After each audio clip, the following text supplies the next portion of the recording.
On almost every major issue, this level of dishonesty is what you have to resort to. An incident in Virginia is helping underline the existence of resources for unwanted babies. Authorities in Leesburg in northern Virginia were called after a late-term baby was found deceased in a pond. The child was taken to a medical examiner for an autopsy.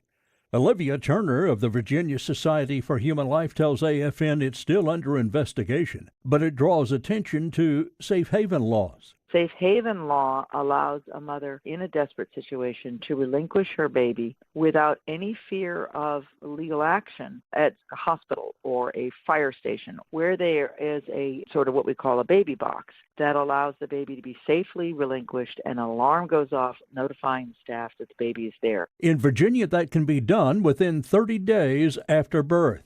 As tragic as the situation was in Leesburg, it is good that we're able to communicate to the public that there is help available, and no woman, no mother, no parent ever needs to feel that desperate without knowing that there's another avenue they can take up. All 50 states have safe haven laws that allow giving up a baby anonymously with no fear of prosecution. But the real tragedy is they usually receive no publicity until a baby is found, abandoned under circumstances dangerous, perhaps deadly, for the child. I'm Charlie Butts. More news online at AFN.net and the AFN mobile app. I'm Rusty Pugh.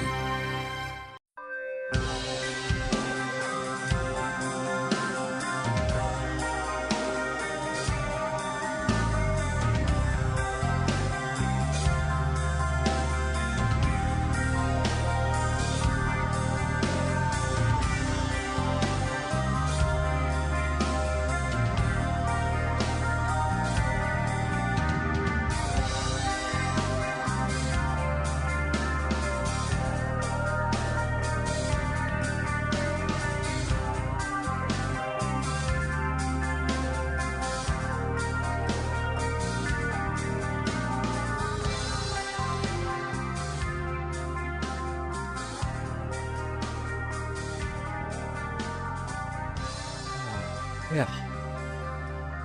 Well, good evening, everyone, everywhere. It is another Nick at Night on Monday night here on First Amendment Radio and Odyssey and YouTube and Rumble and, where else are we? D-Live and for Facebook and X, on all of those places. So hopefully we got at least one person watching in each of those places. But good evening. Another Monday night, the beginning of another week, and a lot of news lined up. But unlike my good friend David Knight, I don't have to study for hours. All I have to do is takes me about 30 minutes to say about 30 minutes to get ready for the broadcast, and just line everything up. All I need to see is the headlines. And if I want to go deeper, I'll go deeper, but we'll see. Good to see you, Shauna, over there in the YouTube chat room. So come on, pile into the chat rooms. I've got the YouTube chat room open. I got the First Amendment Radio chat room open, and it's good to see, I believe, Scattered Sheep and Ponte over there. So if those are current, and let's see. And we got people listening on Rumble, but nobody in the chat room yet. So, good enough. Let me make sure everything is working great. Our stream is strong. Okay, let's begin the show. Let's go to our mailbox and see what we have. Oh, yes. Well, I guess we could start with, I've got two things on... what do you call it? Babylon Bee. So let me get the first one up here for the day and see what's going on. Let's see, 10 more things Don Lemon demanded from Elon Musk. I mean, who is he to get him on X? Is that what's going on here? Don Lemon wanted to be on X? I think if I can get on X, anybody can get on X. So, and I'm not making any demands. I think X made the demands on me because I have to pay so much a month to video stream on X, whether anyone listens or not. Yes, and maybe someday I'll even get thousands of followers on X, but probably not today. Okay, anyway, let's see. After Don Lemon was fired from CNN and paid $24 million to never show his face again, hey, can I get that deal? I'd take $24 to never show my face again, but $24 million. I mean, you know, if I was just doing what he was doing and just saying what I was paid to say, wow, I'd take the $24 million and leave forever. Yeah. Elon Musk graciously offered Lemon to bring his face along with a new show to X. Is this? No, this is Babylon B. This is satire, so we're not to believe this is real, right? I just wanted to say that this is likely never happened. Excuse me. However, Lemon's new show on X was canceled after a mere one episode, with news breaking that the disgraced journalist had demanded Elon Musk give him a Cybertruck, $5 million, and an ownership stake in X. I figure if CNN will pay you $24 million to leave, that you should expect something from anywhere you go, right? Yes. Yeah. And that's not all. Here are the 10 more things that Lemon asked of Musk. Should we look? Just for fun. Maybe we should. What the heck? We got 2 hours. All right. Let's see. The 10 more things. Okay, a foot massage from Elon every. Oh, that's a deal killer. Nobody wants to touch Don Lemon's feet. That's for sure. Who knows where they've been, right? And how else does Elon expect him to work if a spaceship to keep in his backyard? To never have to see a past her prime 45-year-old woman ever again, obviously. I don't know what that means, but a guy to follow him around and tell him how awesome his turtleneck looks. So fabulous. A real date with James O'Keefe. No disguises this time. To be crowned Princess of Wales. Get lost, Kate. Wait a second. Number 7. One free chance to mess Anderson Cooper's hair up. That perfect part has been driving Lemon nuts for years. Okay. Number 8. Mars. A pretty big ask, even from Elon. Yes, just give me Mars, right? Well, I guess he's going to try to capture Mars. Yeah, so let's see. And vision insurance with 1 pair of glasses per year. Ridiculous. And number 10, finally, a job at rival fake news site, the Babylon Bee. In your dreams, Lemon. Quite a list, Don. We look forward to seeing who will be next to pay Don Lemon not to work there. Must be a nice gig if you can get it. Someone to pay you not to work. Oh, wait a minute. Doesn't the government already do that? But they don't pay $24 million. Yeah, they pay you a pittance to not work. That's right. Pittance I'm not interested in. Thank you. All right, well, let's see what else we got here. Let's see. Media reports Trump threatened nuclear war after he says, "This guacamole is the bomb." That's right. Got to watch out what you're saying, Donald Trump. People might take you seriously. And watch those metaphors, dude. Yeah, using like bloodbath for an economic speech. Yeah, they're just ready to pounce on anything. Yeah, I'm afraid that even David Knight made too big of a deal out of it.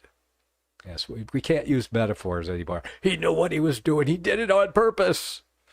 Yes, there are 2 types of Trump derangement syndrome. One is extreme hatred, and the other is extreme worship. Yes, I'm happy to say that I could care less about Trump. I'm on neither extreme. I'm not even sure I'm anywhere in the middle. I mean, I don't care if he's president or not. I would rather have him than Joe Biden and a few other people out there. So, we'll see what happens. Yes. Next. Let's see. Yes, indeed. Oh, from a network of enlightened women. I'm not sure. Is this a promotional? It says I think this is a promotional message. So, but anyway, yeah, fighting liberal bias on campus. So that'll be the day. Yeah, network of enlightened women. There you go. Something you can join. Yes. Those are the women that would be a good catch if you're a man going to college looking for a wife. I hear that used to be a thing.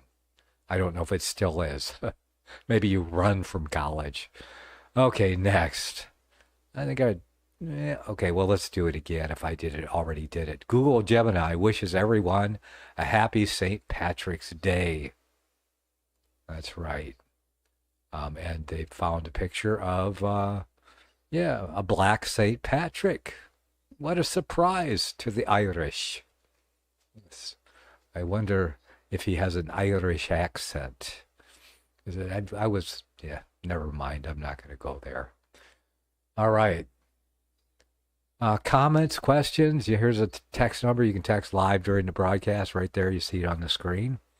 Or you can text any time of the day, whether the program is live or not. I take texts all day long. I won't see them all day long, but when I get in the seat where I work, I will most likely see them within 24 hours. So, yes, please do. And let's see, what else? Comments, questions in the chat room? Let's see, SMT says, I'm neither. I think I have to keep up with these things because a lot of times when I read them, I don't know what they're in reference to. So, neither for or against Trump. Yeah, maybe. Same position I'm in. Moving on here. Okay, well, that's all we got from that one. So that wasn't really a big deal. That's why we have two Babylon Bee things. So we'll close that one, and we'll look at the other one. Okay. Oh, there's a whole bunch on this one. Yeah, this is the one. More funny stuff. James O'Keefe clarifies he whispered, "No homo," after everything he said on Undercover Gay Date. Yeah. Okay.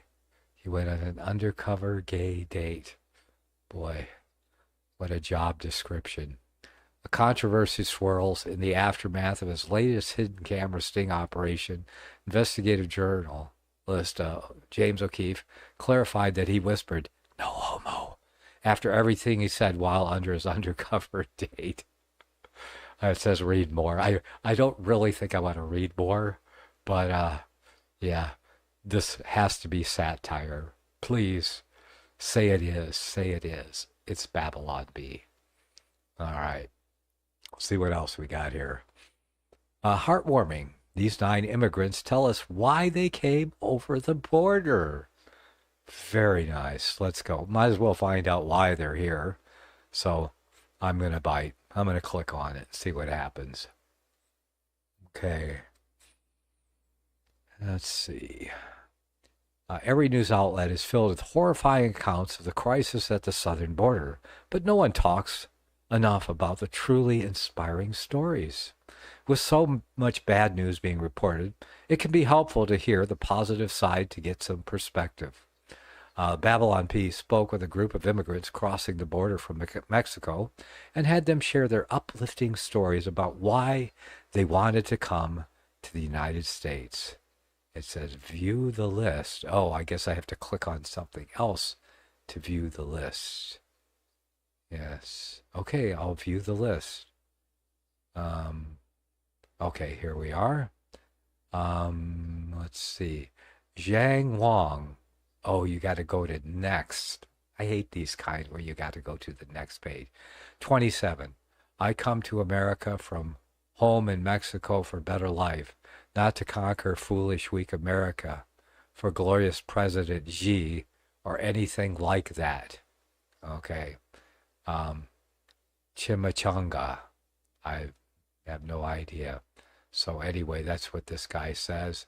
And it's saying, oh, please don't do this, Babylon Bee. Just put them all on the same page, because I'm going to stop clicking.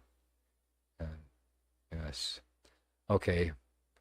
Let's see. This guy here, and put a bunch of stuff in the way. Well, I'm not going for this. Domingo Julio Don Jimenez, the third, 32, Mexico. I'm just here in search of a better life for me, my family, and these 27 people who paid me $5,000 each to transport them across the border in this Chevy Astro van.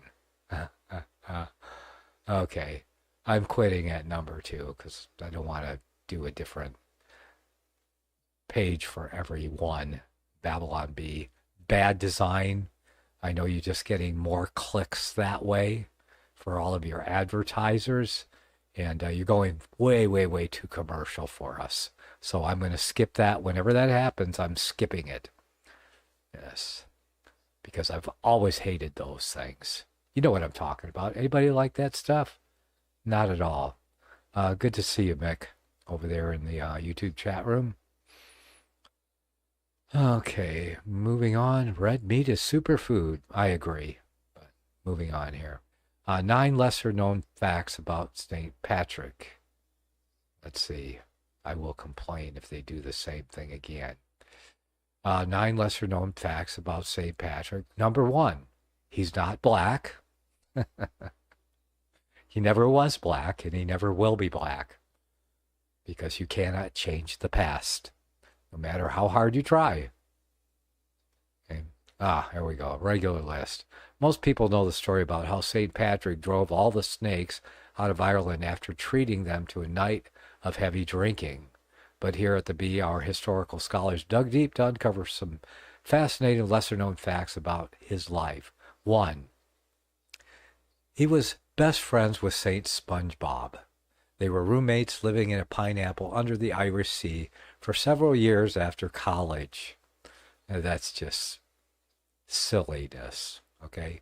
2, he invented Lucky Charms cereal in 436 AD. It wasn't a big hit at the time since marshmallows weren't invented for another 1,500 years. Now, I like that one.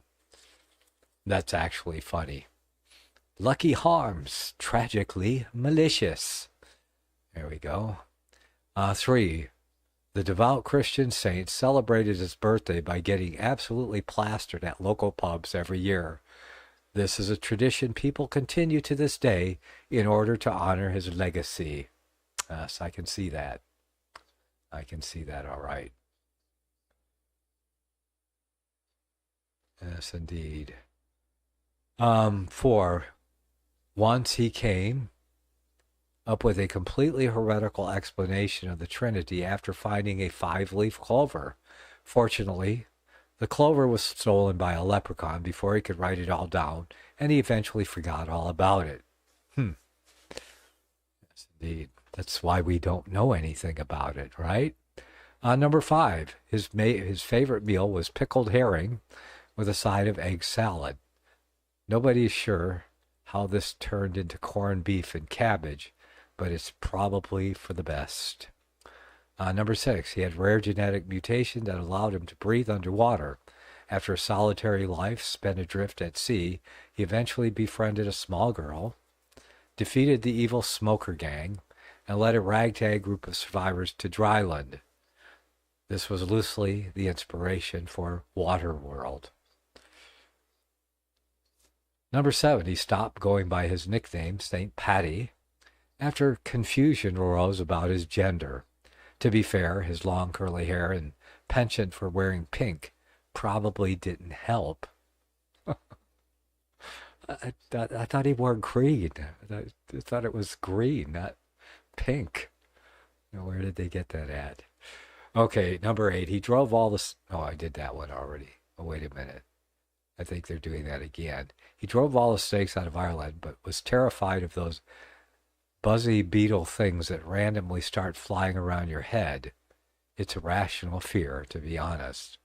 And number 9, he was pinched to death at the age of 120 after forgetting to wear green on his birthday. Rules are rules, after all. So there you have it. 9 totally true and accurate facts about Ireland's favorite son, guaranteed to impress your friends and relatives. So as you enjoy a pint or two of green beer this weekend, remember to raise your glass to the man, the myth, the legend, St. Patrick. Okay. Oh, we got a lot more stuff to go on here. All right. SoCal Mike. Oh, I guess that's Mick is SoCal Mike. Seems incredible that these migrants can afford $5,000 each to cross the border. You know, I wouldn't be surprised at all if Joe Biden was paying the $5,000. Just saying. Wouldn't be surprised me at all, you know. Look at that national debt going up $1 trillion every 90 days. Money's going somewhere. And, you know, he did say he wanted more, what do you call it, order on the border. So how you get more order, but you hire more people to help bring them across in a more orderly fashion, right? Yes, I wouldn't be surprised at all. Pink is the Mandela effect. Why did we think green? Okay. Can't say I understand that, but all right, let's see what else we got.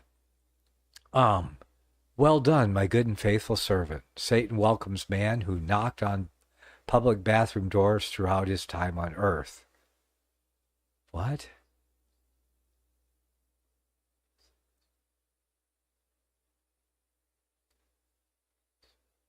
I have no idea what that means. Who knocked on public okay. Never mind, I don't know what that means at all. That one just went right by me. It's supposed to be funny, but I don't get everything, I guess. Let's see. Kamala Harris speaking at Planned Parenthood clinic. Demon goes on holy pilgrimage to Satanic temple. There you go. Yeah. I'm sure this woman is possessed by a demon. Have you heard her laugh? Yeah. Well, at least she's got some demons directing her around. She certainly doesn't worship God or the Holy Spirit, so go figure. Moving on. Let's see. Matt Walsh blasts video games as childish, pointless drivel after son beats him in Mario Kart. Yes. Report. Women be shopping. We needed a report. And I guess that's it. That's all we have from the Babylon Bee. Some of it funny. Some of it not so much. So we can close that out here and see what else do we have. Okay, we'll save this one for the next break. Let's see. Oh, is today St. Patrick's Day or was that yesterday? I don't know when it was. Yeah. Was today a holiday of some sort? Did I miss it? Or is this St. Patrick? Where's my green shirt? Oh no, I forgot it. Yes, why didn't I think of that? Oh, yes, I do have some Irish blood in me. So, a little bit Irish there somewhere on my father's side. German and Irish, if you can imagine that. Okay, let's see. Not the bee. California family surprise plane crash after deploying bulletproof parachute. Probably seems to most of us that plane crash and death of everyone on board are pretty synonymous. How does anyone survive a plane crash? Oh, that's great. They put a parachute on the plane. Wow. Why didn't they think of that before? Man. Wow, all the small planes, put a parachute on them. That it would be a safer landing. That's crazy, man. It's amazing. And this is not the bee. So that's crazy. I'm gonna click on this one and check it out. Yes. Yeah. Well, I guess we'll check it out on the way back. I guess we'll close a bunch of these boxes here. All right, you're listening to me on FirstAmendmentRadio.net. Make sure you go over there and look around. Listen to us during the day when you're working and whatever. Okay, I'll be back in a few minutes.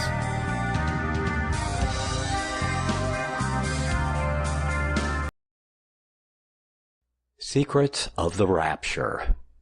Is there a 500-year-old conspiracy? A propaganda machine so pervasive and entrenched, yet so elusive that the entire world could be taken in by it, working in plain sight, but unseen by the world for what it truly is? If prophecy is God-given history in advance, why does the prophecy that has conquered the age also exclude nearly 2,000 years of history? What is it that they are afraid that the light of history will reveal? To understand our place in time and prophecy, we must look in history for an interpretation, that which stands the test of time, that which agrees with the Word of God, and history has proven to be true. When cunning fables and fearful speculations are removed from our sight, then we may clearly see what is truly expressed in Bible prophecy, both that which has been fulfilled and that which has yet to come. God's express word is the sword that must be wielded to remove the scales from the eyes and dispel the darkness of deceitful conjecture. Secrets of the Rapture was written to expose that which the spirit of the age has conjured out of the darkness to blind the eyes of the church in the world today. Secrets of the Rapture, Deconstructing Pre-Tribulation Dispensational Futurism by yours truly, Nicholas Arthur, is now available at lulu.com and Amazon. Secrets of the Rapture.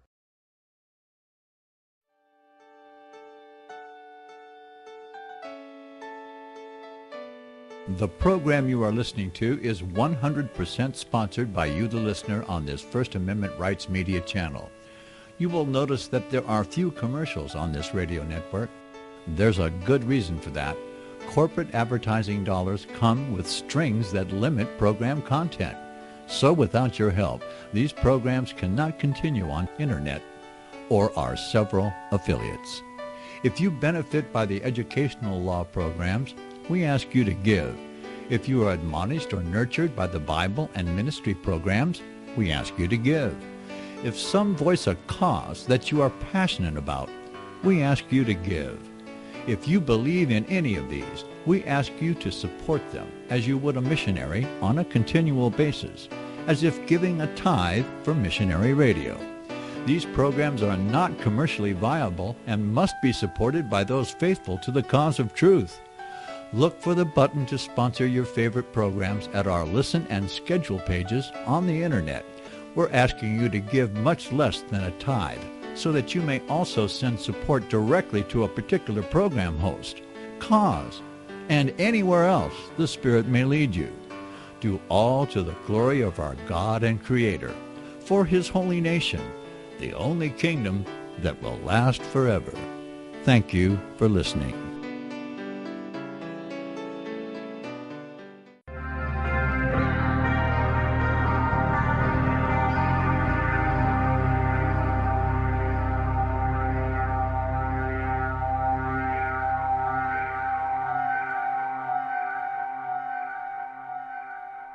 Oh, welcome back. We're looking at this story. California family survives plane crash after deploying bulletproof parachute.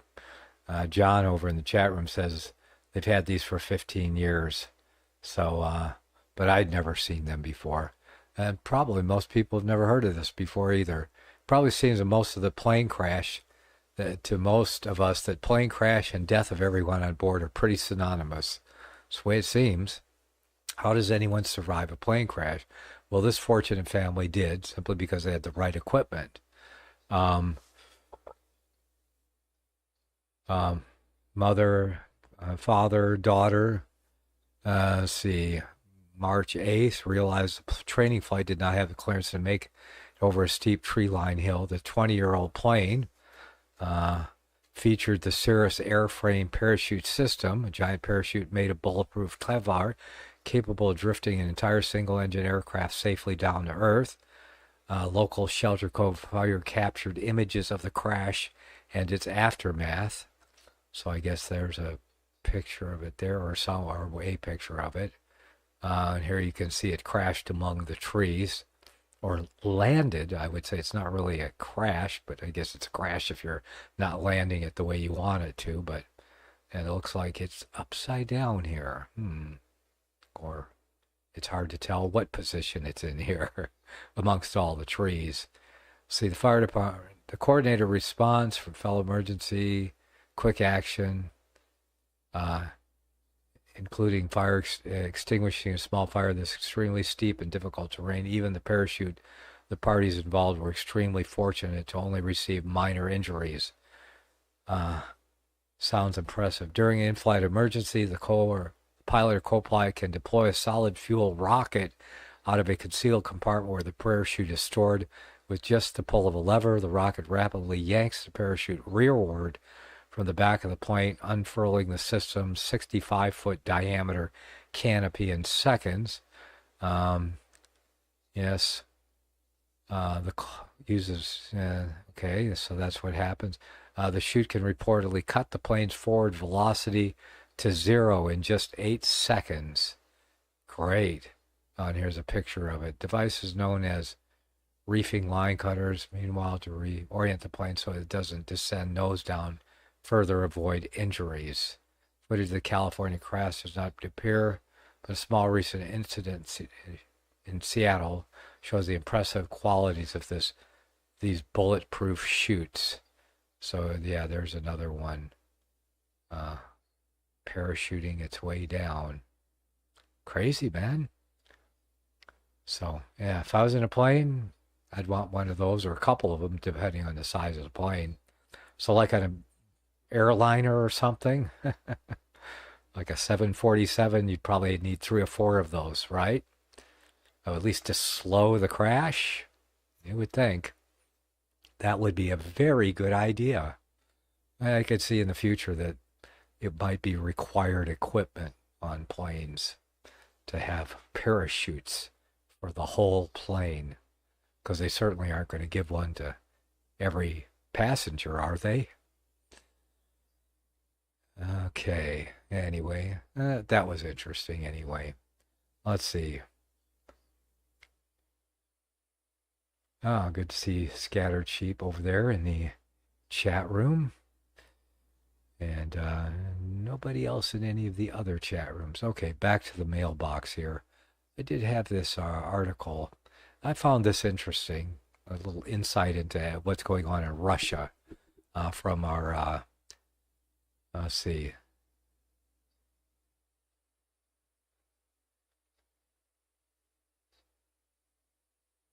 Yes, indeed. Okay. Today in Russia, this from Sovereign Man. This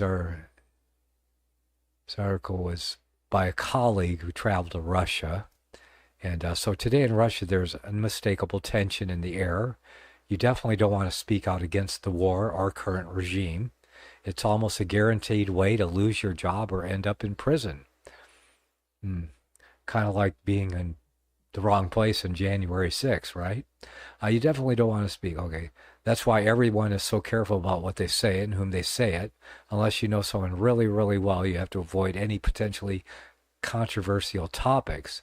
The TV blasts propaganda on a daily basis, kind of like here in America, effectively brainwashing millions of people. Yeah, that's going on. It's surprising how many Russians seem to believe the news. Yes, it's very surprising how many Americans seem to believe the news. So practically no difference between America and Russia. Or at least pretend to believe it. The national elections took place this past weekend. Despite the official numbers reporting 77% voter turnout, most people I spoke to didn't plan on voting since the results will be the same anyway. This is all eerily reminiscent of the Soviet Union. Yet at the same time, and completely unlike the days of the Soviet Union, the Russian economy is doing surprisingly well. Western nations thought that their sanctions would cripple Russia, but that hasn't happened. Russia's unemployment rate currently stands at a historically low 3%, less than even the United States. A friend in tourism business has been very busy selling tour packages to a luxury hotel in the UAE in the past couple of years.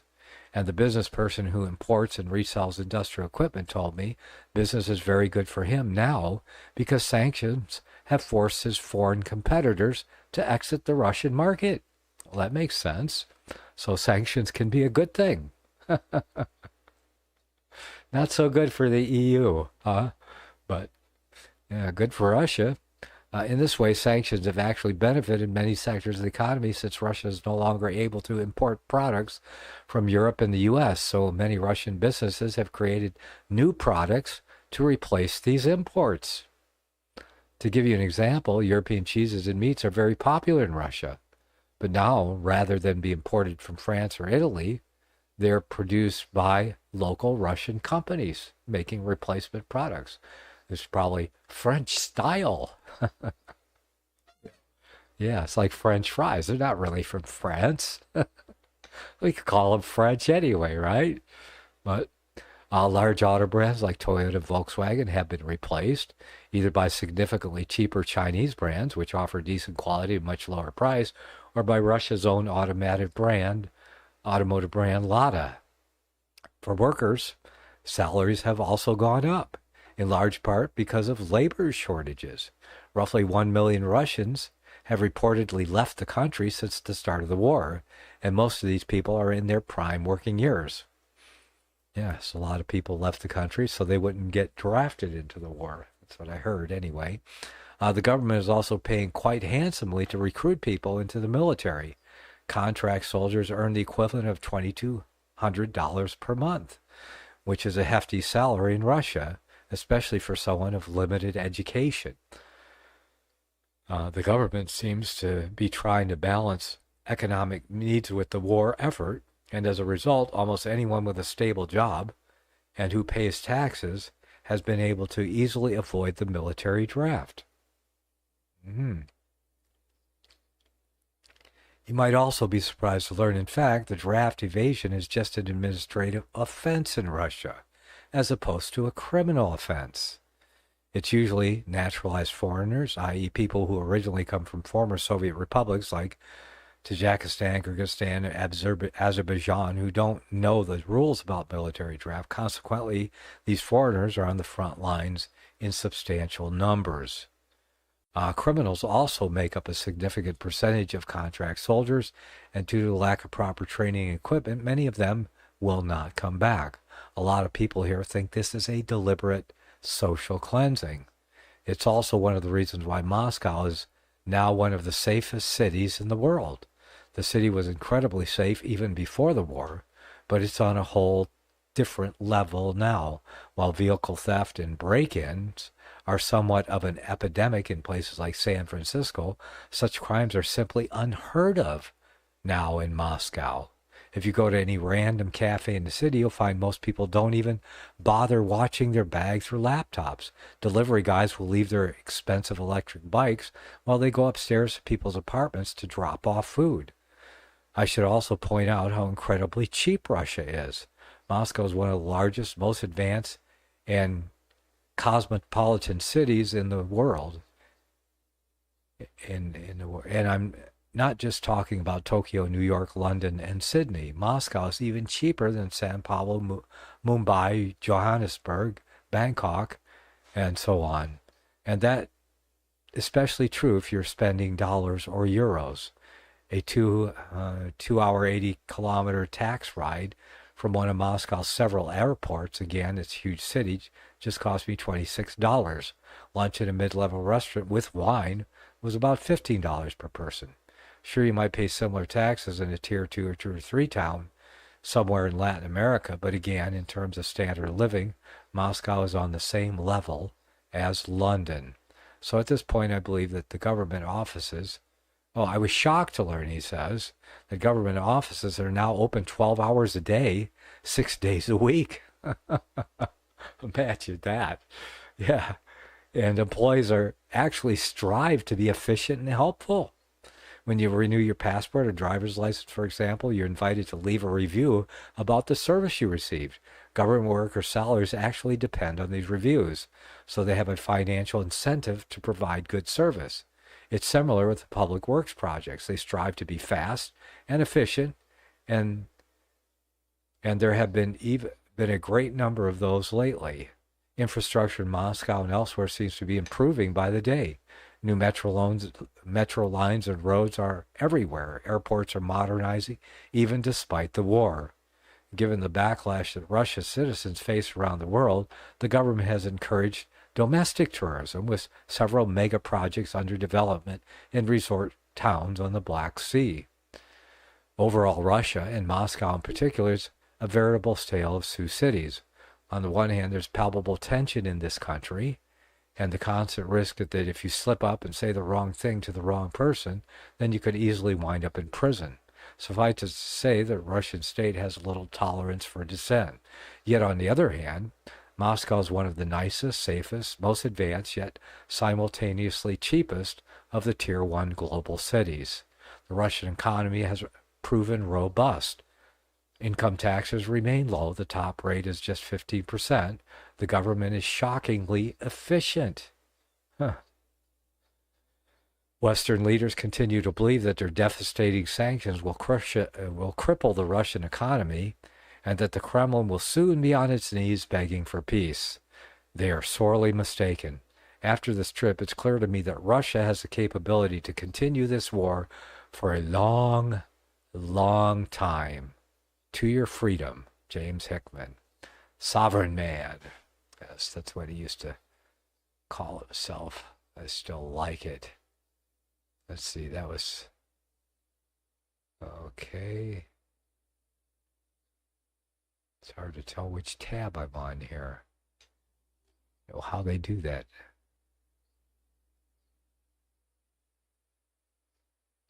Oh, that's... Okay, this is the one. Hardly tell which tab is open. That's the... Okay, let's see. Got some comments over here in the chat room. Let me check them out. Don't want to ignore anybody here.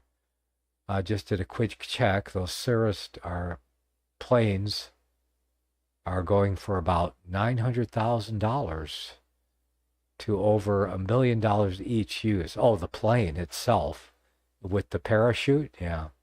Well... I'm not buying any plane. I'm not even buying an automobile myself, so it doesn't matter to me. And if you got millions or billions of dollars, 900,000 or 1 million is not that much, I guess. Mike, supposedly, Vesna Vovic was a Serbian flight attendant who survived the highest fall without a parachute, 10.16 kilometers or 33,000 feet. She was sole survivor after an explosion. Wow. Siberian flight attendant who survived the highest fall without a parachute. Wow. 33,000 feet, sole survivor. Crazy. Yeah. That'd be something to survive. No thanks. Tore through the baggage compartment of the jet. Yeah, okay. Was that in 89? Yeah, she lived until 2016.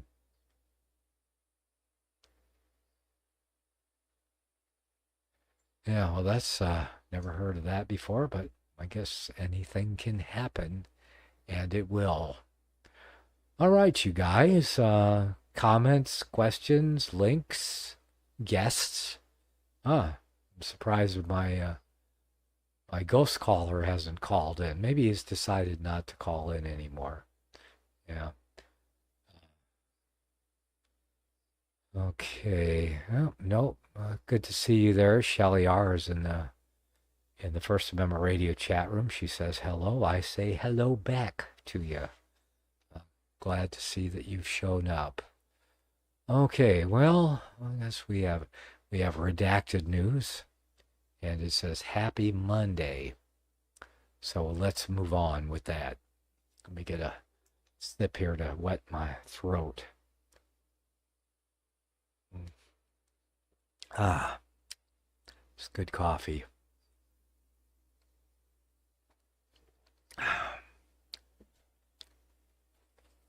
Very interesting stuff. Okay, happy Monday.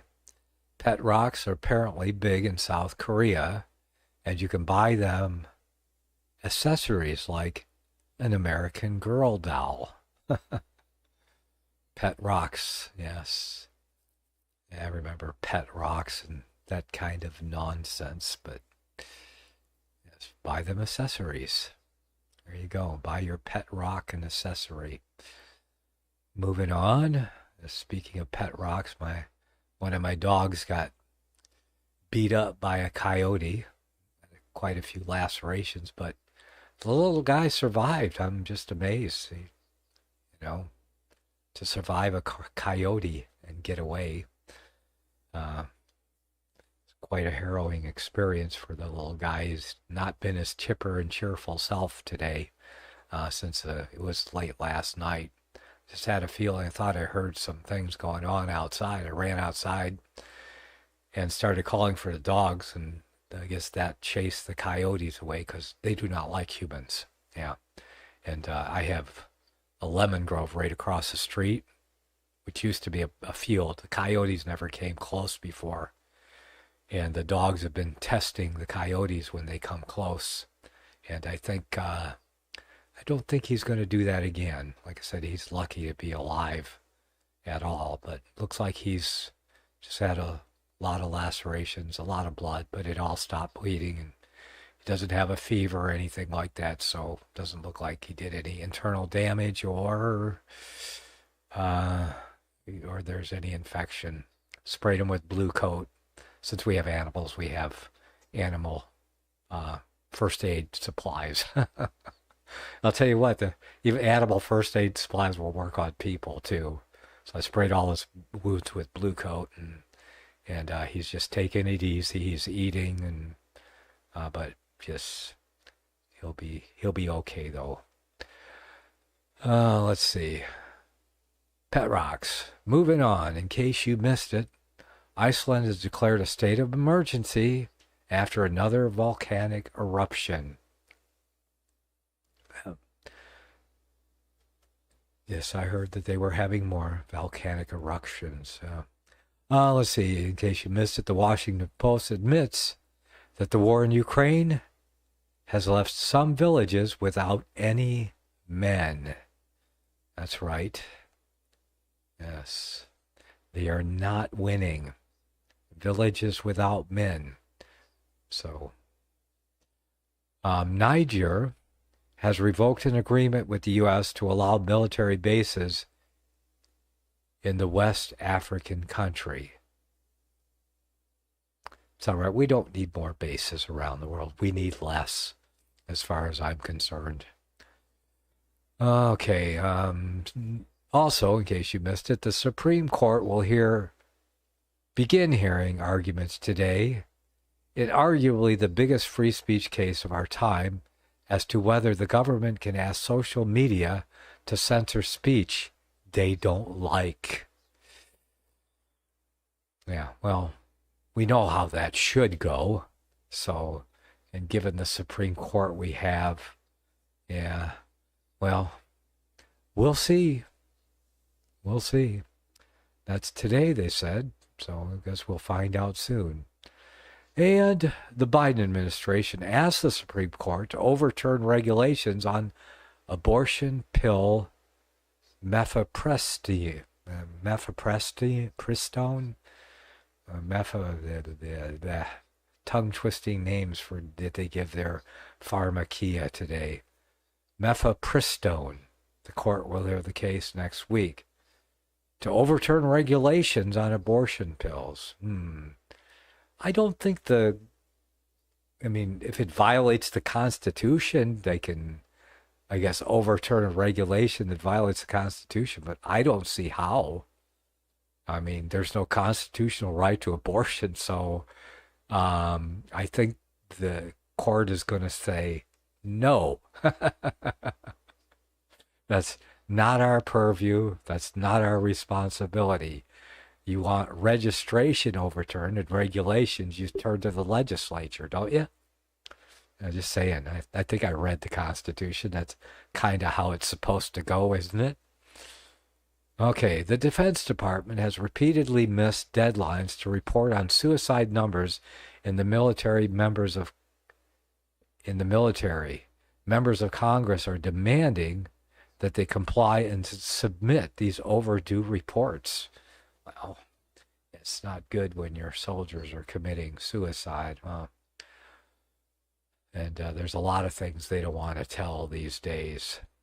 Okay, and finally, in case you missed it, Google has begun restricting election-related queries ahead of the 2024 Indian general election. What? Ahead of the 2024 Indian general election? Google? Okay, what Google does in India. Are they doing that in America? But they're restricting, it says. I don't think I want to look any deeper into that one either.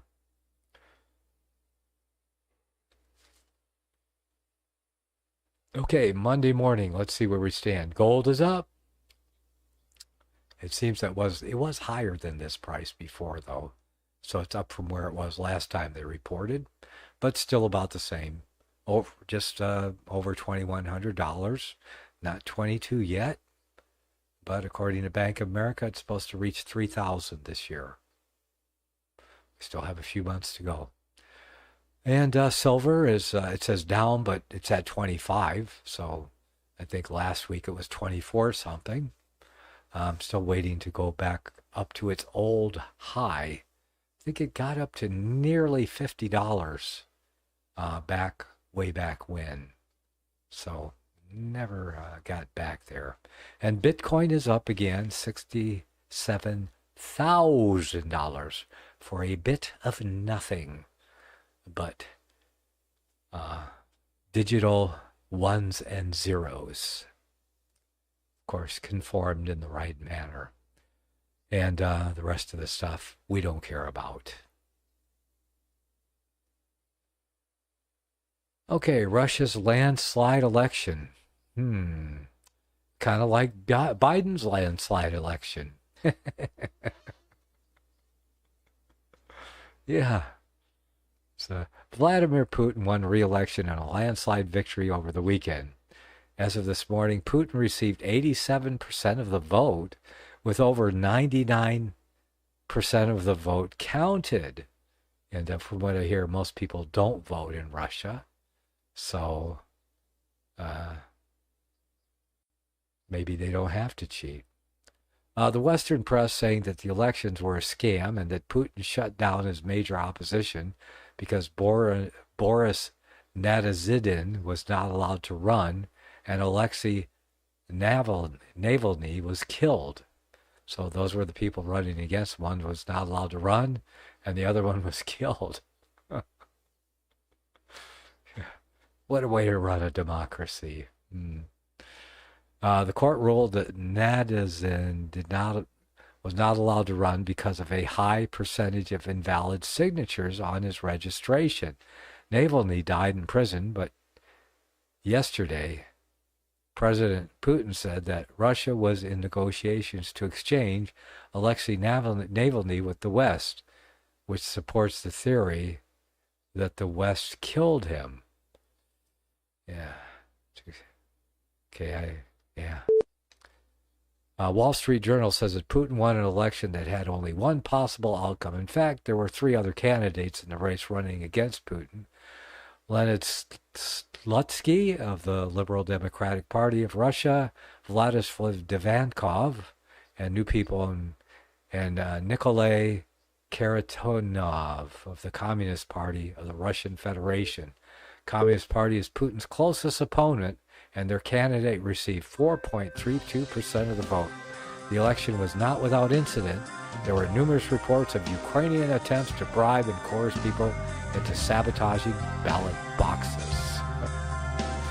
Okay, we got a break, and we'll be back for another hour, and we'll see what we have. Your comments, your questions, your calls, your suggestions, all welcome. I'll be back in a few minutes.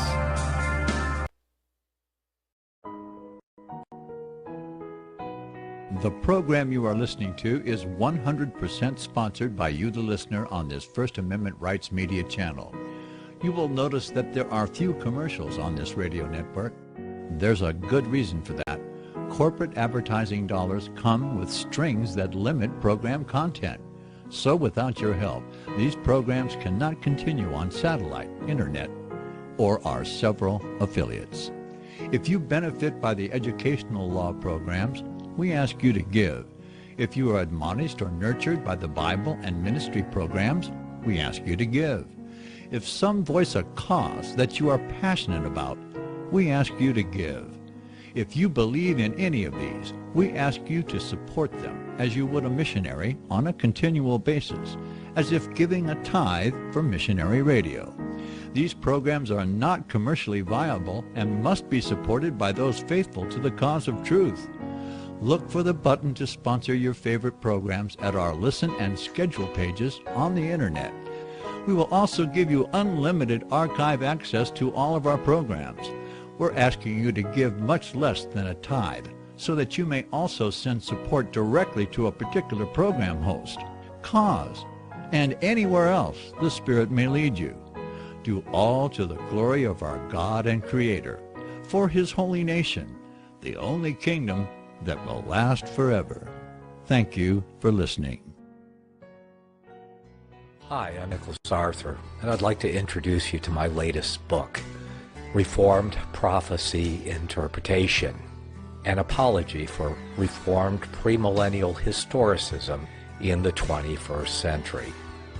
As with primitive biblical Christianity, historicism is the method of prophecy interpretation restored with the advent of the Protestant Reformation, and had become so widely held that for a long time it was called the Protestant view. My book is not so much about the errors of dispensationalism or amillennialism.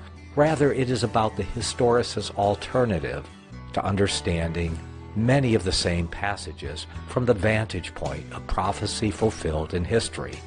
For those that desire more than mere hypotheses, bolstered with conjectured speculation, those who require explicit biblical exegesis and verified historical fulfillment, and are not willing to accept speculation as anything other than what it is, speculation, not truth. This book is for you. Over the last century, this method of interpretation has become almost completely forgotten, even by Protestants, in the face of a method that is based almost entirely on future speculation, rather than fulfilled prophecy in history. In my book, I examine the reasons for this and investigate some of the prophecy which has been fulfilled in the interim, as well as present an apology for Reformed premillennial historicism to the 21st century. If you're interested in a copy of my book, you can go to my website, crosstheborder.org, and get more information there. Or you may also find it at Amazon.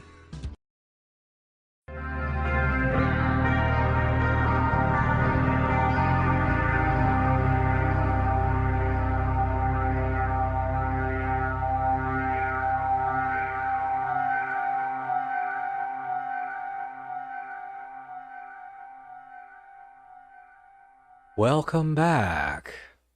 Let's see. Okay, no comments, no questions, no suggestions, no nothing, no input. Okay, so I guess that's, we still got more redacted news. Oh, Trump's bloodbath weekend. Yes, indeed. I guess you heard all about that. Everybody's heard about the bloodbath. That it's I guess it's going to be an economic bloodbath, according to Trump. If China is allowed to sell cars from America, to America from Mexico. Yeah. So, but it was very interesting how the mainstream news picked it up and blew it up, and now it's blown up in their face. Yeah, but there are those people, just like the many people who believe the Russian propaganda that believe the American propaganda too. So, guess we all know about that. Everyone's heard about it, I'm sure. The dishonest corporate media had a field day twisting President Trump's words this weekend during a campaign speech in Vandalia, Ohio. The former president told supporters that the American automobile industry will be a bloodbath if he's not reelected. He went on to explain that the Biden administration will allow Chinese cars to flood the market, causing a said bloodbath. Well, of course he will. That's what the Chinese are paying him for, isn't it? That's likely one thing he's got paid for, is to go along with what's happening in Mexico. And, yes, I don't think Mexico has America's best interests in mind either, to tell you the truth. I hate to say that. I know a lot of good Mexican or people from Mexico. It's just like, my family was German during World War II, my father fought on the American in the army, but German. Why didn't they lock up all the Germans like they did the Japanese? Just saying. Yes, indeed. Okay, for the context, the dictionary definition of bloodbath appears a disastrous loss or reversal, major economic disaster. But the context didn't matter, and almost immediately the corporate media outlets such as NBC, ABC, the regular, culprits, ran headlines saying that Trump warns of bloodbath if he's not reelected. Yeah, well, we hope not. I know that there are some people who want a civil war, but I would rather not. Yeah. Republicans, including former Vice President Mike Pence, who has declined to endorse Trump, say that the language was clearly about the economy. Hey, even his detractors say, because Mike Pence is a detractor of Donald Trump, the U.S. economy has been a proverbial bloodbath since President Biden took office. And I think that's from Mike Pence. Imagine that. So if Mike Pence can see it, I guess the rest of us should be able to see it. The Justice Department even used shakier language to indict Trump for his role in the January 6th Capitol protests. He's facing indictment for exhorting his followers to fight like hell against the 2020 election results. Will they make a case out of this bloodbath rhetoric too, claiming it's an exaltation of violence? Just never know these days, do ya? Stop drinking woke coffee. Okay, yeah, they're selling coffee. All right, speaking of coffee.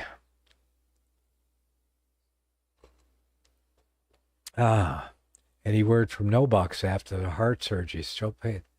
I guess maybe I should text him and see how he's doing. Let me do that right now. So, okay, because I got his number up here because he's texted me before. So that is Bob in PA, and you guys, are you guys praying for him? Yes, may the Almighty bless and help Bob in his recovery. So, yeah. I'm going to text him. All of us here at Nick at Night are praying for you.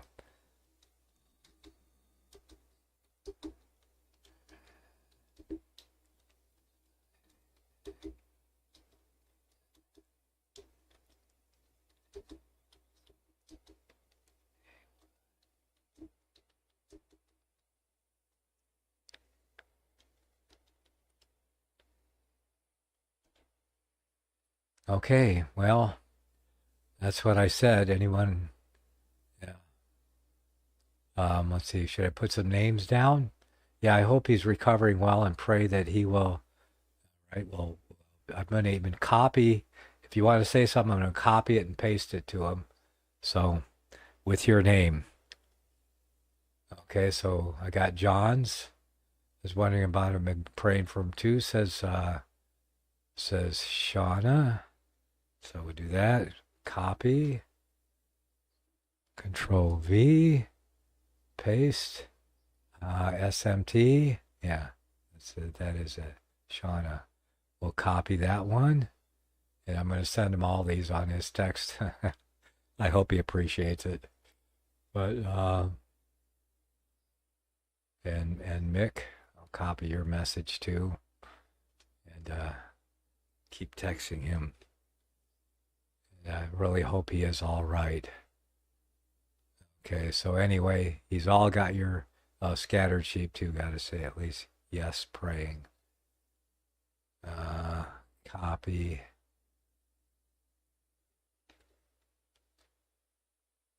All right, well, I just texted him all your stuff. Since I have he's texted me, so I have his number. So, and anybody else? Oh, yes.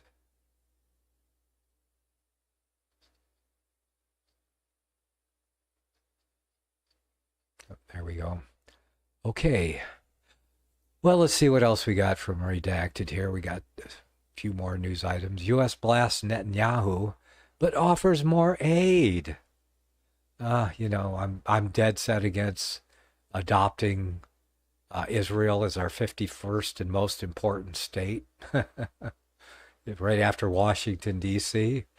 So the 52nd and most important state. I would rather adopt Haiti, okay, to tell you the truth. Forget Israel. Let's send aid to Haiti. Yeah. He is in Hawaii, isn't he? I think so. Let's see. I think he's Bob. You talking about Bob? He's in PA. Because Bob, PA. That's where he's at.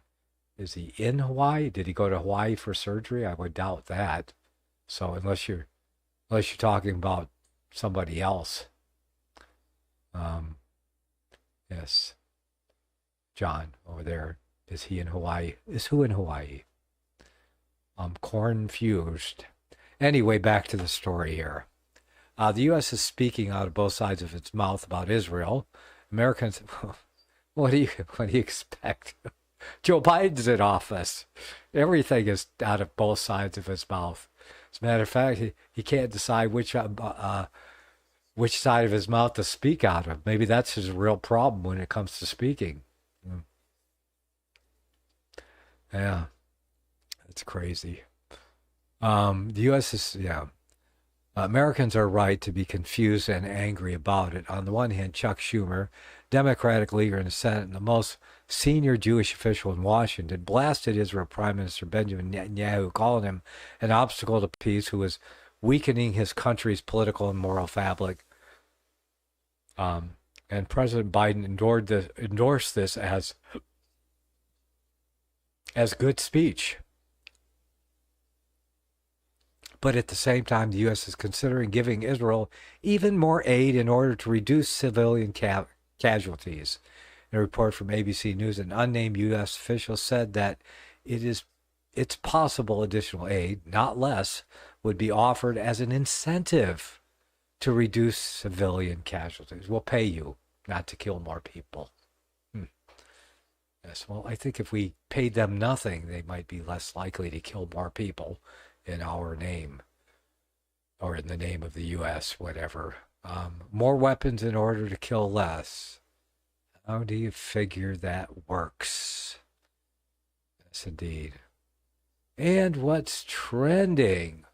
King Charles is trending on X for rumors that he died on Sunday.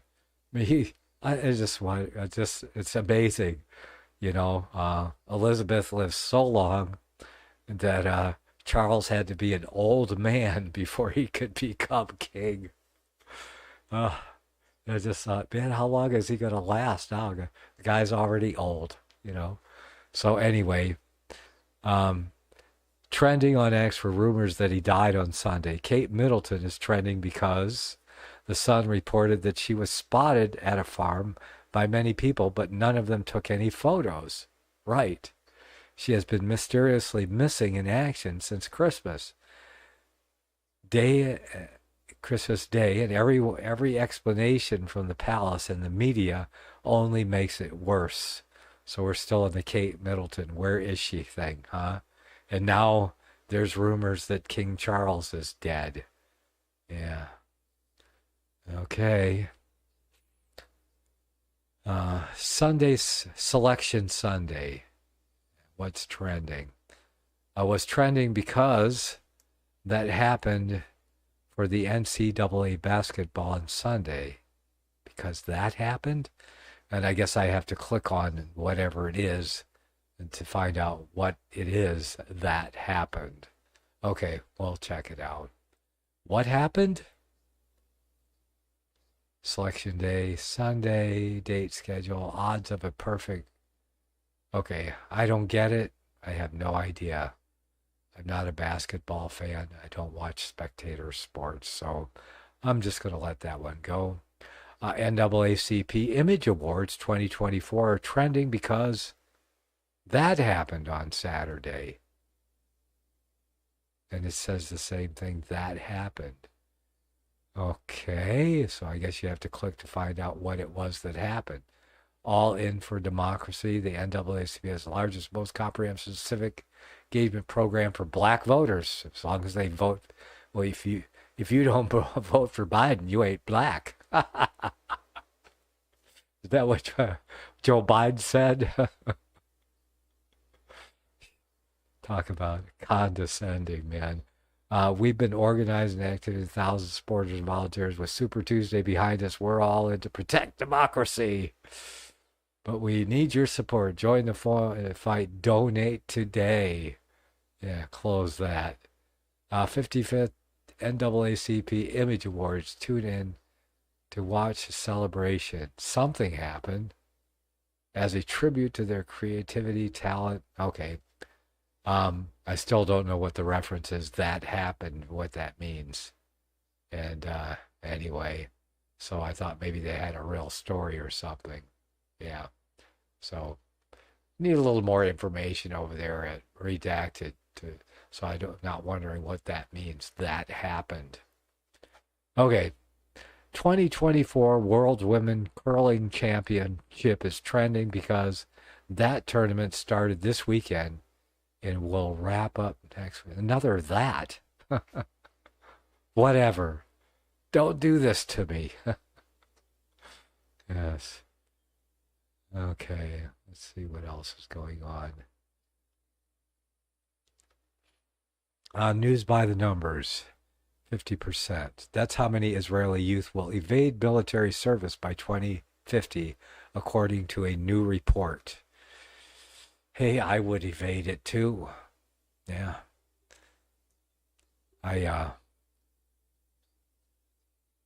As many of you know, I was orphaned as a child, so I spent half of my childhood in institutions called orphanages or homes for boys, Catholic homes for boys, Catholic orphanage, and Catholic foster homes. And I was a ward of the state, so the state paid the Catholic charities for all their good work that they did. Anyway, where was I going with that? I almost forgot. Oh, yeah, going to the military. So when it came time for the draft, And the last thing I wanted to do was join the military and enter back into institutional life, because that's what I recognize it as. When you spend time in orphanage and boys' homes, and it's called institutional life. You live in a barracks, and you have a schedule. You're on the grounds. You get up. You got your job. Everything's assigned for you to do. You follow orders all day long, every day. And I got, no, I never want to see another institution as long as I live. And that might be one reason why I've never really held down a job very long, or worked at a factory or anything like that. That I've always just worked on, on my own projects most of the time, ended up, or what they call self-employed. We won't get into that.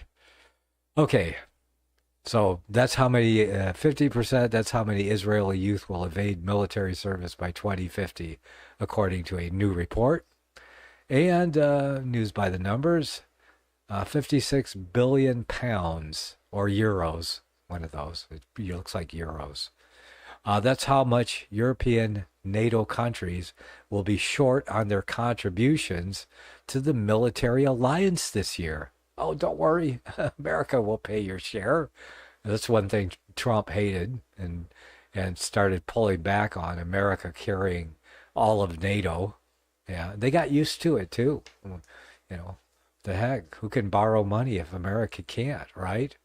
According to Financial Times, no wonder the U.S. contributes 2/3 of the NATO budget.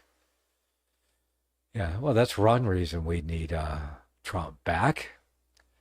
Yes, it would have been nice because Russia wanted to join NATO. Wouldn't that have been nice if Russia joined NATO, and then NATO could have figured out what to do in Ukraine together with Russia, instead of it being alone trying to save the Russian people and the Orthodox Russians that were being persecuted in the Ukraine. Yeah, that would have been a much better outcome, wouldn't it? Yeah. Okay, so that would have been nice. Let's see, going on over there, paying for the crimes of their children. Should parents be prosecuted for the crimes of their children? That is what's happening to parents of a school shooter in Michigan who used a gun to kill 4 fellow students. Well, if they're culpable, they might be, but I'm pretty sure that, the husband and wife, James and Jennifer Crumbly, face up to 60 years in prison on charges for their son Ethan's 2021 school shooting. The father purchased the gun for his son as a Christmas present, and the family allegedly failed to securely store it. The state of Michigan also alleges the parents did not properly address their son's mental health issues. Yeah, that is crazy. I mean, you're going to buy your son a rifle or a gun. The first thing you're going to do is get him lessons on how and when to use it and make sure he understands it. These people are, yes, they sound like they're somewhat culpable to me. Husband and wife, yeah. State of Michigan also alleges the parents did not properly address their son's mental health issues. The issue is not whether or not the family was careless or naive, which it seems they were. At issue is the state of Michigan having it both ways. Ethan Crumbly was tried as an adult and held fully responsible for his crimes. He is serving a life sentence without parole. But they are also trying his parents for crimes of their child, trying to convince a jury that Crumbly was just a child who could not have committed his crimes if he had better parents. The state is also using laws that they simply do not have. As Reason.com notes, Michigan has failed to pass child access prevention legislation on several occasions. The state prosecutor says that she is hoping this case will set a precedent to go after other parents in the future. What do you think? Will this help? Yeah. Bad parents. Yeah. Okay. Let's see. And that's redacted news.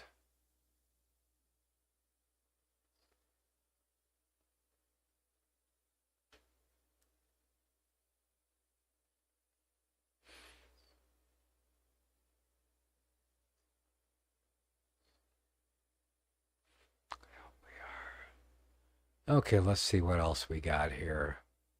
We have law. We have, let's see, what was this? Oh, yeah. We need to lock down faster in the new pandemic, UK government says. What will the UK do?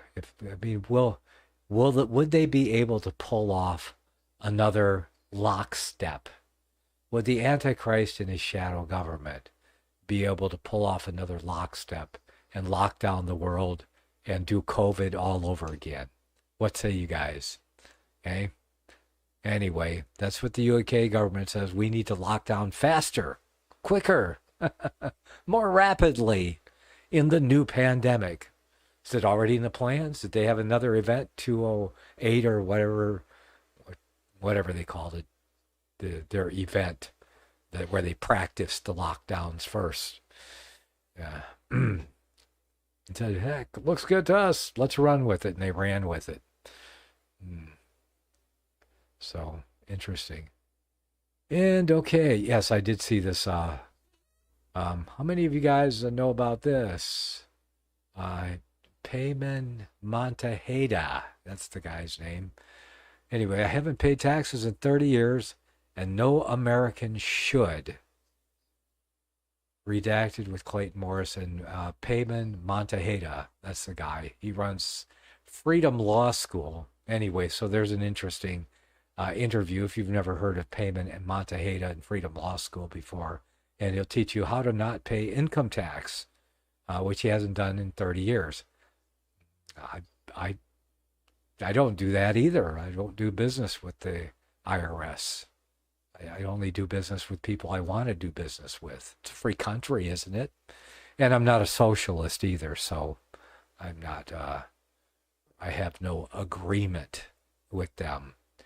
I was listening to that, and there's a few tricks up the sleeve of the IRS to bring people in. But he guarantees that if you go to his Freedom Law School, you'll be backed up. And he says the IRS hasn't been able to put him in prison in 30 years. So all seems on the up and up. But, most people are too afraid to walk away from their relationship with the IRS and to stand on the Constitution where it says there shall be no direct taxes between the federal government and the individual. And that's why the federal government was supposed to collect taxes only from the state legislatures, and that was a head tax, a certain amount, and that's still Constitution. No, that never was done away with. But when they got their income tax and started applying it to individuals after World War II, everyone volunteered because everyone knew it wasn't constitutional. It had been settled in the courts that the income tax was not constitutional. But when World War II started, they asked everyone to volunteer to pay income taxes to support the war effort. Couldn't the people just give? Why did they need to snag them in to filling out a form and paying a certain amount to do their patriotic duty for the war effort? They could have just asked for money. But no, they wanted to make it something that they could keep doing after the war because they never discontinued it after the war. And they've actually thrown people in jail for not paying income taxes. Yeah, lots of them. And other supposed financial crimes that are not really crimes. Oh, anyway. There's a break. I was just filling in until the break came. And I'll figure out what I'm going to do if I get no comments or suggestions for the last segment of this broadcast. So don't fall asleep. I'll be back in a few minutes.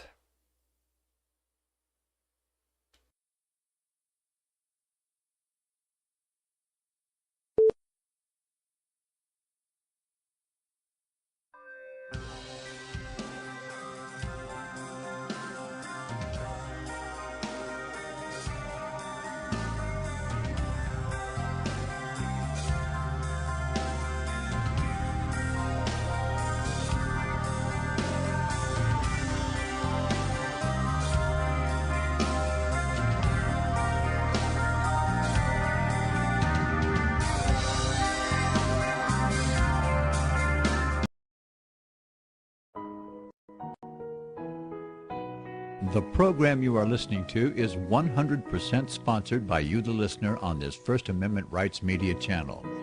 You will notice that there are few commercials on this radio network. There's a good reason for that. Corporate advertising dollars come with strings that limit program content. So without your help, these programs cannot continue on satellite, internet, or our several affiliates. If you benefit by the educational law programs, we ask you to give. If you are admonished or nurtured by the Bible and ministry programs, we ask you to give. If some voice a cause that you are passionate about, we ask you to give. If you believe in any of these, we ask you to support them as you would a missionary on a continual basis, as if giving a tithe for missionary radio. These programs are not commercially viable and must be supported by those faithful to the cause of truth. Look for the button to sponsor your favorite programs at our listen and schedule pages on the internet. We will also give you unlimited archive access to all of our programs. We're asking you to give much less than a tithe so that you may also send support directly to a particular program host, cause, and anywhere else the Spirit may lead you. Do all to the glory of our God and Creator, for His holy nation, the only kingdom that will last forever. Thank you for listening.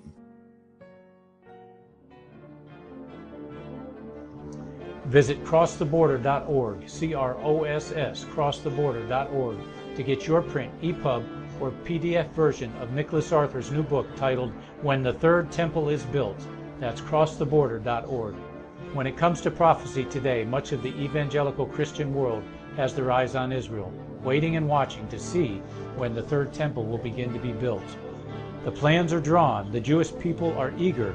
Most evangelical Christians today believe that the rapture will happen before the third temple is built. Hi, I'm Michael Eugene. I was taught that Daniel's 70th week was in the future. Is that really what the Bible teaches? Have we searched the scriptures and found this to be true? Why is it so important for a re-established Israel to build a third temple in Jerusalem?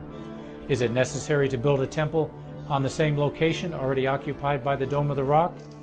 Is it necessary for sacrifices to take place in the temple on Temple Mount? Is there really a rapture followed by 7 years of tribulation? What is the New Testament temple? Can we identify history and prophecy? Who is the first beast in Revelation chapter 13? Who are the 7 kings in Revelation 17? I have asked all these questions, and I have found Nicholas Arthur's new book, When the Third Temple is Built, answers all these questions and more using Scripture to interpret Scripture. The Bible says that no prophecy of Scripture is of any private interpretation. Nicholas shows us in his new book, When the Third Temple is Built, how the Bible interprets prophecy and not man's private interpretation. Visit crosstheborder.org, C-R-O-S-S, crosstheborder.org, to get your print, EPUB, or PDF version of Nicholas Arthur's new book titled When the Third Temple is Built. That's crosstheborder.org.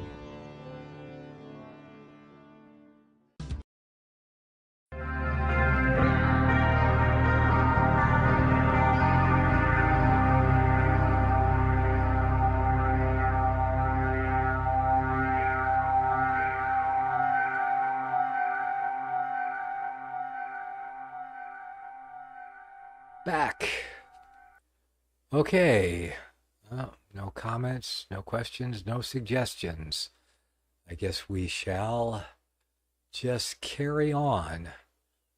Good to see a good number of people over there in the Rumble watching room, wherever you're watching from. Thank you all for showing up today and at least being a warm body somewhere. Okay, let's see. The Democrats plan to steal the election. This from LouRockwell.com. Let's see what he has to say. Biden and Trump have clinched the nominations for their parties for president. Everybody is gearing up for a battle between them for the election in November. It is obvious that Biden is cognitively impaired, in blunter language, brain dead. Partisans of Trump are gearing up for a decisive victory. But what if this battle is a sham? What if Biden's elite gang of neocon controllers won't let Biden lose? How can they stop him from losing? Simple. If it looks like he's losing, the elite forces will create enough fake ballots to ensure victory. Our corrupt courts won't stop them. They have done this before, and they will do it again, if they have to. I said the Democrats have done this before. The great Dr. Ron Paul explains one way they did this in 2020. The elite covered up a scandal that would have wrecked Biden's chances. Move over Watergate. On or around October 17, 2020, then senior Biden campaign official Antony Blinken called up former acting CIA director Mike Morrell to ask for a favor. He needed a high-ranking former intelligence community official to lie to the American people to save Biden's lagging campaign from a massive brewing scandal. The problem was that Joe Biden's son, Hunter, had abandoned his laptop at a repair shop, and the explosive contents of the computer were leaking out. The details of Biden's family apparent corruption and debauchery of the former president's son were being reported by the New York Post, and with the election less than a month away, the Biden campaign needed to kill the story. So according to newly released transcripts of Morrell's testimony before the House Judiciary Committee, Blinken triggered Morrell to put together a letter for some 50 senior intelligence officials to sign, using their high-level government titles to claim that the laptop story had all the hallmarks of a Russian disinformation campaign. In short, at the Biden campaign's direction, Morrell launched a covert operation against the American people to undermine the integrity of the 2020 election. A letter signed by dozens of the highest-ranking former CIA, DIA, NSA officials would surely carry enough weight to bury the Biden laptop story. It worked. Social media outlets prevented any reporting on the laptop from being posted, and the mainstream media could easily ignore the story as it was merely Russian propaganda. We were just reading about Russian propaganda in Russia. Asked recently by Judiciary Committee Chairman Jim Jordan why he had agreed to draft the false sign-on letter, Morrell testified that he wanted to help Vice President Biden because I wanted him to win the election. Morrell also likely expected to be named by President Biden to head up the CIA when it came time to call in favors. The Democrats and the mainstream media have relentlessly pushed the lie that the ruckus inside the U.S. Capitol on January 6 was a move by President Trump to overthrow the election results. Hundreds of trespassers were arrested and held in solitary confinement without trial to bolster the false narrative that a conspiracy to steal the election was taking place. It turns out that there really was a conspiracy to steal the election, but it was opposite of what was reported. Just as the Steele dossier was a Democratic Party covert action to plant the lie that the Russians were pulling strings for Trump, the Russian disinformation campaign letter was a lie to deflect scrutiny of the Biden family possible corruption in the final days of the campaign. Did Biden's disinformation campaign help rig the election in his favor?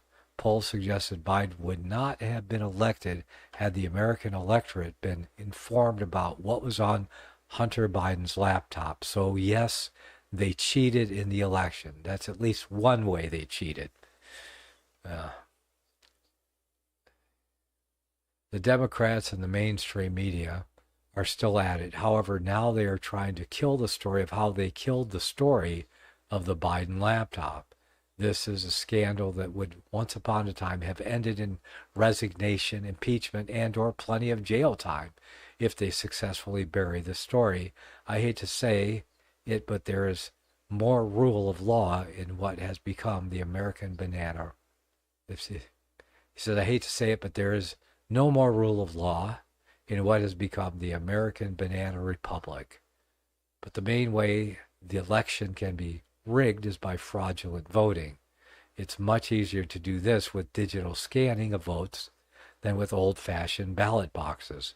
Dr. Naomi Wolf explains how electronic voting machines make it easier to steal elections. People could steal elections in this analog technology of paper and locked ballot. People could steal elections in this analog technology of paper and locked ballot boxes, of course, by destroying or hiding votes, or by bribing voters, or by other forms of wrongdoing. So security and chain of custody, as well as anti-corruption scrutiny, were always needed in guaranteeing accurate election counts. But there was no reason, with analog physical processing of votes, to query the tradition of the secret ballot. Before the digital scanning of votes, you could not hack a wooden ballot box, and you could not set an algorithm to mislead a pile of paper ballots. So at the end of the day, one way or another, you were counting physical documents. Those days are gone, obviously, and many districts there are digital systems reading ballots. This isn't the first time the left has stolen an election. It happened in the 2020 presidential election, too. Ron Unz offers his usual cogent analysis. There seems to be considerable circumstantial evidence of widespread ballot fraud by Democratic Party forces, hardly surprising given the apocalyptic manner in which so many of their leaders have characterized the threat of Trump's reelection. After all, if they sincerely believe that a Trump victory would be catastrophic for America, why would they not use every possible means, fair and foul alike, to save our country from that dire fate? In particular, several of the major swing states contain large cities, Detroit, Milwaukee, Philadelphia, and Atlanta, that are both totally controlled by the Democratic Party and also notoriously corrupt. And various eyewitnesses have suggested that the huge anti-Trump margins they provided may have been heavily padded to ensure the candidate's defeat. Yes, indeed. In a program aired right after Biden's pitiful State of the Union address, the great Tucker Carlson pointed out that Biden's Justice Department had already confessed that it plans to rig the election. They confessed it will do this by banning voter ID laws as racist. This permits an unlimited number of fake votes. If Joe Biden is so good at politics, why is he losing to Donald Trump, who the rest of us were assured was a retarded racist which no normal person would vote for? But now Joe Biden is getting stomped by Donald Trump, but he's also at the same time good at politics, right? Again, they can't win, but they're not giving up. So what does that tell you? Well, they're going to steal the election. They know that they're going to steal the election because now they're saying it out loud. Here's the Attorney General of the United States, the chief law enforcement officer of this country in Selma, Alabama, just the other day. Now Carlson quotes the Attorney General Merrick Garland, quote, "The right to vote is still under attack, and that is why the Justice Department is fighting back. That is why one of the first things I did when I came into office was to double the size of the voting section of the Civil Rights Division. That's why we are challenging efforts by states and jurisdictions to implement discriminatory, burdensome, and unnecessary restrictions on access to the ballot, including those related to mail-in voting. the use of drop boxes and voter ID requirements. That is why we are working to block the adoption of discriminatory redistricting plans that dilute the vote of black voters and other voters of color. Carlson then comments on Garland. Did you catch that? Of course. You're a racist. That's always the takeaway, but consider the details of what the Attorney General of the United States just said. Mail-in balloting, drop boxes, voter ID requirements.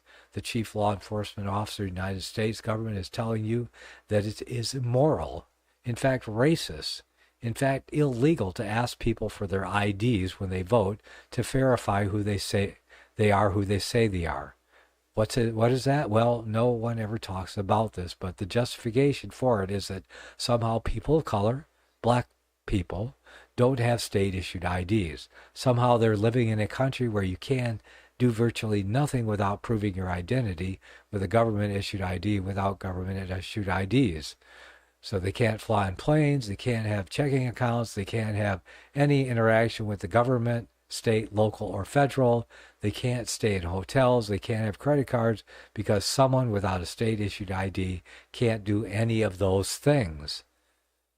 But what's so interesting is that these same people, very much including the Attorney General and the administration he serves, is working to eliminate cash, to make this a cashless society. Have you been to a stadium event recently? No cash accepted. You have to have a credit card. In order to get a credit card, you need to have state-issued ID. And somehow, that's not racist. But it's racist to ask people to prove their identity when they choose the next president of the United States. That doesn't make any sense at all. Unless they're trying to cheat, to lie. It's an easily provable lie, and anyone telling that lie is advocating for mass voter fraud, which the Attorney General is. There's no other way to read it. So you should know that. You live in a country where the Attorney General is abetting, in fact, calling for voter fraud. And that's the only chance they have to get their guy re-elected.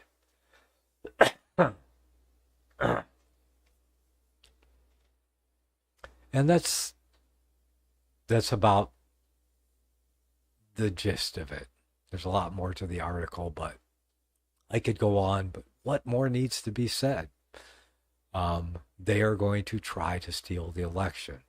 The question is, will enough people stand in their way?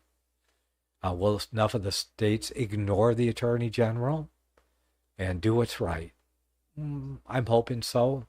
Yeah, I'm hoping that they can't steal it no matter how hard they try, because there would be people trying harder to make sure it's not stolen.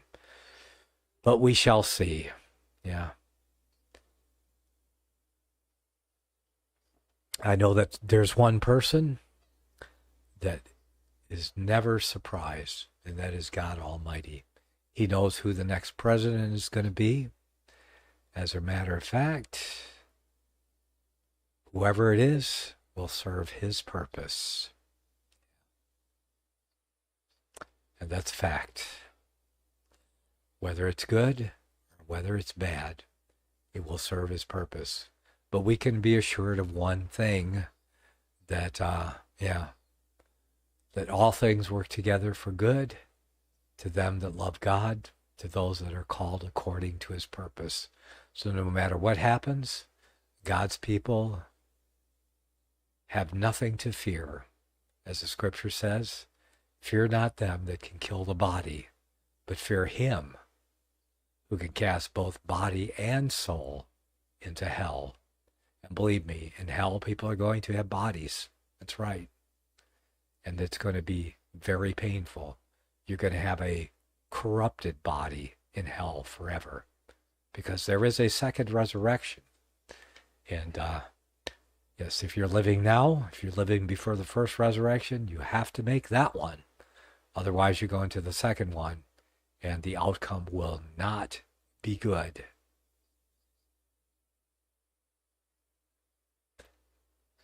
And that, by far, of everything that is going on in the world, is the most important thing. All of you have read the Gospels, right? All four of them? You know, those little books in the beginning of the New Testament? Yeah, very important to read and to understand the gospel. And then after you read the Gospels, you can read about the early church in the book of Acts. And you can see what the intent of the church was. And then learning how to live.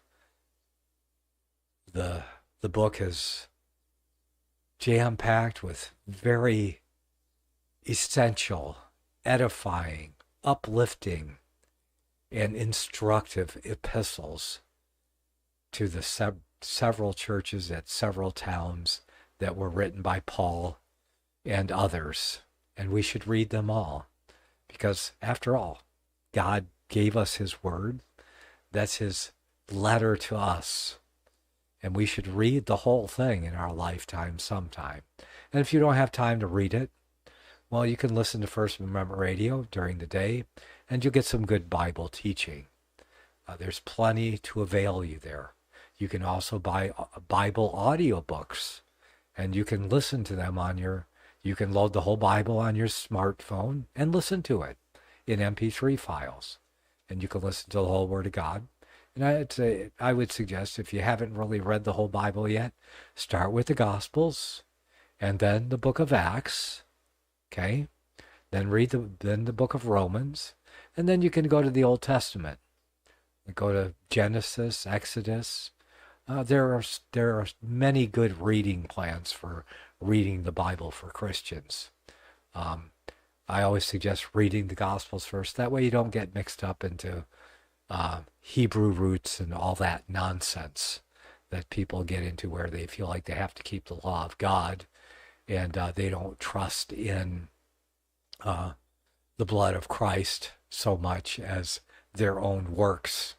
And that can be a fatal mistake. But if you read the whole book, eventually you'll get it all. But I do suggest with the most important documents, which are the 4 Gospels, and then I would say Romans for all Gentiles, and Hebrews if you're a Jew.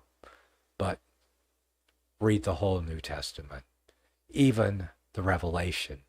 And if you need some help with that, right now I've got a series going up on the Revelation. Actually, the series is this book right here. And you can find the playlist when it's done on Rumble. But the series, I believe I'm in the second week of the series. Today is the first day of the second week. So they're all up there. You got to do a scroll down on Rumble, find part 1, and you can get an exposition of the Revelation. And as the subtitle says, in the view of Reformed premillennial historicism for the 21st century. So very instructive for you. And before that, I put up the Beast Apocalyptic. Okay, so that's also there. You'll find that the playlist for that in the playlist tab at Rumble. But we don't put them up until the entire series is played out. Then we build the playlist. That's kind of the way it is. But I have these 3 books, and these are called. This is book 1 of the Revelation Enigma Decoded series, and so I have 3 books: The Beast Apocalyptic, Exposition of the Apocalyptic Beast Powers and Related Symbols of Daniel and the Revelation. Very important for understanding both Daniel and the Revelation and how they work together and use the same symbols. If you read this book, you'll get an understanding of the Revelation that you won't get any other way unless you do all the study I did and come to the same conclusions. But it's there for you. That's book 1. You can listen to it free on Rumble. And like I said, this one, an exposition of Revelation, it's 22 chapters, 1 chapter for each book of the Revelation. And I believe I do have a introduction too. Let's see. Author's Introduction to Method of Interpretation, which is really chapter 1, but I just call it the introduction, and because I wanted each chapter to be on each book of the Bible, because there's 22 chapters in the Revelation. So that's book 2 in the Revelation Enigma Decoded series. And of course, book 3 is the Millennium Question, which I will air following an exposition of the Revelation. So, and the subtitle is an apology for the Killism of the primitive church, and just about everything you need to know about the millennium. So it's not just about, but it is an apology, but the apology extends to this very day and all the controversies and people writing about it today, as well as the going back to the first century, or first, second century Christians, and even we discuss the amillennialism of Augustine. So very thorough in covering the millennium question. Okay, so, and those three are all available on Amazon. So but I do have these in a combined volume at lulupress.com. It's about $32, I believe. They're $30 over there for the 3 books combined. So you go to my website, crosstheborder.org, and you'll see the link at the top of the website there. Let me show that to you. I believe I have it. Yeah, right here, right where my shoulder, that shoulder right there. As you see that, the 3 books together. And if you click on that, and it will take you to Lulu, the Revelation, Enigma, Decoded, Apocalypse trilogy. And it's $31.93. And it's like probably $5 or $6 for shipping. So, but well worth it. It's all 3 volumes in one. It's almost 500 pages when they're all put together. And yeah. So that's the only place that's available in 1 volume. And you can buy them from Amazon in the 3 separate volumes. Just make sure you get them. Get the ones with the white lettering on the cover. Yeah, that's something else. Because you can see the red lettering ones are from Lulu Press. And some of them got onto Amazon. So you don't want to mix them up if you want the set. If you're going to buy through the set, all 3, you want to make sure that they all have the same cover, because they all say at the bottom, book 3 or book 1 or whichever book they are of the Revelation, Enigma, Decoded. So but it would be a little more, I think you would save a lot of money buying the 1 volume at Lulu, even with shipping. So please take advantage of that. Help support the work I'm doing here. Plus, you'll have a very good reference work. I quote a lot of different people to put together this exposition of the Revelation. We have E.B. Elliott in here. We have Matthew Henry. We have, a lot of good, because I didn't need to redo a lot of work that was already done by excellent expositors, but everything pertaining from the 20th and 21st century is my work, okay? Because E.B. Elliott, his last edition was 1865. So a lot of prophecy has been fulfilled since then, so I like to bring it up to date. So that's what you get, yeah, and with an exposition of the Revelation in the view of Reformed, premillennial historicism, or the 21st century. Those 3 volumes, great reference work for you. Second only to our production, I produced and is available on Amazon, the 21st century edition of the Horae Apocalypticae, where I bring the Horae Apocalypticae up to date, and I've read every word of it more than once, gone through all of it, fixed archaic languages, and brought it up to date to where we are now. But it contains all of everything the original had. Some of it has been moved to footnotes and or appendices, but it's all there. Okay? It's all there. Nothing left out. Only better. Okay, well, I heard my tone, and I'm almost out of time, and I want to thank you all for showing up, supporting me by at least doing that. Make sure you're subscribed to my blog at nicholasarthur.wordpress.com or crosstheborder.org. And may the Almighty bless you and keep you as you travel on the narrow way that leads to life. I'll see you next time.